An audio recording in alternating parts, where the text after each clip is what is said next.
ప్రభునందు మా ప్రియమైన సహోదరులారా, ఫిబ్రవరి 10వ తారీఖున దైవమర్మములు అనే పుస్తకంలో నుండి నిర్గమాకాండము 24వ అధ్యాయము 10వ వచనం. ఇశ్రాయేలీల దేవుని చూచిరి,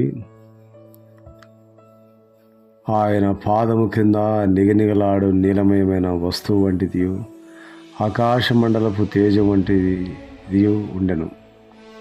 ప్రత్యక్ష గుడారమును గురించి చదివినప్పుడు దేవుని ఆత్మీయ మందిరం గురించి కొంత గ్రహించగలము. సామాన్యముగా చూచిన ఎడల ఈ వివరములన్నీ చదివి మన సమయం ఎందుకు వ్యర్థపరచవలెనని మనం అనుకునవచ్చును. కానీ ఈ వివరములు పరలోకపు సంగతులని గ్రహించినప్పుడు మనము భక్తి మర్యాదలతో చదివేదాం. 6 దినములు దహించు అగ్నిని పోలిన దేవుని మహిమను మొదటిగా మోషే చూచెను. 7వ దినమున ఆయన మేఘములో నుండి మోషేను పిలిచినప్పుడు మోషే మేఘములో ప్రవేశించాను. నిర్గమాకాండం 24:16-18 వచనములు. ఏ మనుషుడును చూడకున్నట్లు మేఘం అతనిని కమ్మెను.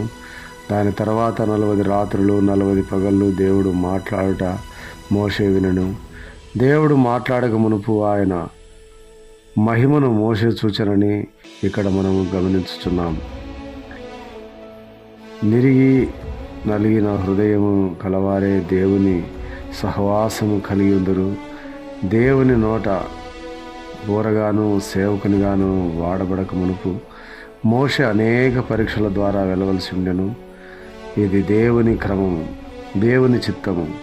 శ్రమలు అనుభవించి ఏ శ్రమనైనా ఎదుర్కొనటకు సిద్ధముగా ఉన్నప్పుడు ఈ విషయములను సామాన్య విధానంలో దేవుడే మనకు బయలుపరచును. దేవుడి మాటలను దీవించునుగాక. ఆమేన్.